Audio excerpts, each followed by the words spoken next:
হোক, লাল হোক অথবা সাদা করার হোক, যেই কোনো মানুষ কোরআনের কাছে এসে পড়ে নিজে হেদায়েত খুঁজবে তো তার আশা দেরি হবে, হেদায়েত পেতে দেরি হবে না। তেলাওয়াত করেছি। রব যদি দয়া করে সুযোগ করে দেন, রমজানের পূর্ব প্রস্তুতিমূলক কিছু কথা বলার ইচ্ছা পোষণ করেছি। আল্লাহ রাব্বুল আলামিন আমাদেরকে আমলের নিয়তে বলা এবং শোনা তদনুযায়ী আমল করার তৌফিক দান করুন। আল্লাহ পাক বলেন, শাহরু রমাদান আল্লাযী উনজিলা ফীহিল কুরআন। রমজান মাস তো এমন একটা মাস যেই মাসে কোরআন নাজিল করা হয়েছে। তো কোরআন নাজিল কে করেছেন? আল্লাহ পাক।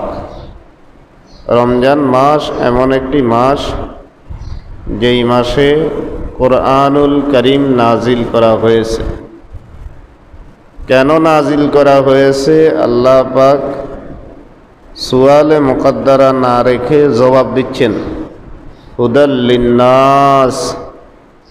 এই কোরআন গোটা মানবতার হেদায়েতের জন্য নাজিল হয়েছে। শুধু মুসলমানদের হুদাল্লিল মুসলিমিন এই কথা বলে নাই আল্লাহ পাক, হুদাল্লিল মুমিনিন এই কথা বলেন নাই। আল্লাহ রাব্বুল আলামিন বলেছেন হুদাল্লিন নাস, গোটা মানব জাতির হেদায়েতের জন্য কোরআন নাজিল হয়েছে। ওয়াবাইয়িনাতিম মিনাল হুদা ওয়াল ফুরকান। এই কোরআনুল কারীমের ভিতরে সুস্পষ্ট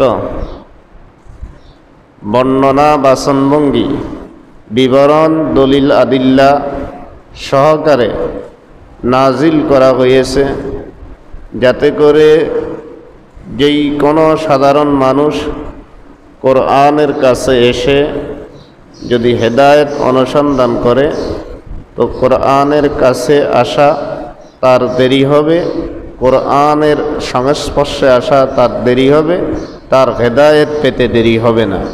ওয়াবাইয়িনাতিম মিনাল হুদা ওয়াল ফুরকান।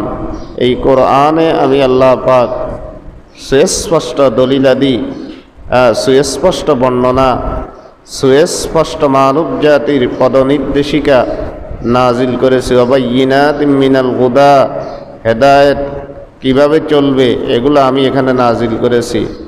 ওয়াল ফুরকান, কোরআন একমাত্র গ্রন্থ যেটা সত্য মিথ্যার প্রভেদকারী, কোনটা সত্য কোনটা মিথ্যা, কোনটা সঠিক কোনটা বেঠিক, এটা কোরআনে আমি আল্লাহ পাক সুস্পষ্টভাবে জিব্রাইলের মাধ্যমে আরবের নবী মুহাম্মদ সাল্লাল্লাহু আলাইহি সাল্লামের উপরে 23 বছর যাবৎ কোরআন নাজিল করে গোটা মানবতার জন্য হেদায়েতের গাইডলাইন্স, হেদায়েতের সুস্পষ্ট দলিল, হেদায়েতের একমাত্র গ্রন্থ নাজিল করেছি।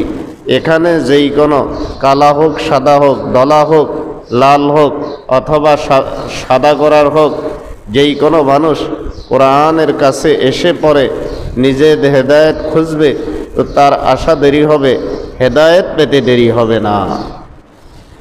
শাহরু রমাদান আল্লাযী উনজিলা ফীহিল কুরআন হুদাল লিন্নাসি ওয়া বায়িনাতিম মিনাল হুদা ওয়াল ফুরকান। এই হচ্ছে আয়াতে কারিমার সংক্ষিপ্ত বঙ্গ অনুবাদ। তাহলে কোরআন কেমন কিতাব, কোরআন কেমন গ্রন্থ? হেদায়েতের গ্রন্থ। এটা কি মুসলমানদের জন্য হেদায়েত না সমস্ত মানুষের জন্য? সমস্ত মানুষের জন্য হেদায়েত। আমি মাঝে মধ্যে বলি, কোরআন মতো আমরা আসলে আপ টু বটম কেউ চলি না, যার যার খুশি মতো চলি। কোরআন এবং রাসূলুল্লাহর যেই নির্দেশনাগুলো আছে এগুলো যদি আপনি একেবারে নিরপেক্ষ নজরে দেখেন, ইউরোপ সহকারে বিভিন্ন দেশগুলোতে এগুলো কিন্তু তারা কোরআন হাদিসের অনুসরণে নয়, যেই কাজগুলো তারা করে এগুলো কোরআন হাদিসের নির্দেশনা মোতাবেক হয়ে যায়। আপনি দেখেন, আমি একটা ভিডিও দেখেছিলাম, দক্ষিণ কোরিয়ার রাস্তায় $10,000 পড়ে রয়েছে। $10,000 রাস্তায় কার পকেট থেকে পড়ে রয়েছে। ওই লোকটা 5 থেকে 6 দিন পরে আসি ওই টাকা, নিজের টাকা উঠাই নিছে। আচ্ছা বলেন তো, আমাদের দেশে 5 টাকার নোট পর্যন্ত নিরাপদ নয়, কিন্তু আমরা অধিকাংশ মুসলমান। এটাই হলো বাস্তবতা। আমাদের দেশেও তো এরকম হওয়া উচিত ছিল মুসলিম হিসাবে, যার যেটা পড়ে রয়েছে আমার তো এটা নিজের নয়, আমি এটা কেন ধরবো, এটা হওয়া উচিত ছিল আমাদের। কিন্তু আমরা দেখতেছি এটা ইউরোপ, যেই সমস্ত পশ্চিমারা এবং ইউরোপীয় দেশগুলোতে এই অ্যাপ্লাইগুলো করা হয় যেটা কোরআন ও হাদিসের সাথে মিলে যায়। আমরা এটার ধারের কাছেও নাই। আর আমরা বলি যে আমরা মুসলমান হয়েছি, একদিন না একদিন জান্নাতে যাবো।